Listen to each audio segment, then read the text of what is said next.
selon toi, donner la parole change vraiment la reconnaissance, et Oui. notamment des agriculteurs du coup? Oui, totalement. Donner la parole.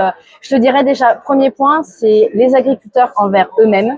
Parce que déjà, on les reconnaît, on vient leur donner la parole. Moi, j'en ai plein qui m'ont dit oh, mais c'est super de faire ça. Bon, il y a personne qui vient m'interviewer. C'est pas forcément des grands parleurs, c'est pas les médias qui vont pas forcément les chercher. Et donc, du coup, de voir quelqu'un du milieu qui vient les interviewer, qui leur donne la parole, qui communique sur leur métier, leurs difficultés, leur quotidien et l'actualité, bah vraiment, eux, ils sont captivés. Ils sont là, mais bah, en fait, merci de me donner du temps. Moi, j'en ai beaucoup qui me disent ça. À chaque fois, je t'avoue, j'ai un peu la larme à l'œil. Je fais, oh. J'ai envie de dire, c'est pas grand-chose à la fois, mais pour eux, en fait, c'est déjà énorme. Donc la reconnaissance, déjà de son métier, D'eux-mêmes. de ce qu'il fait de son quotidien, et auprès du grand public. Bah, il y a aussi tout un travail à faire pour sensibiliser le grand public, vulgariser l'agriculture.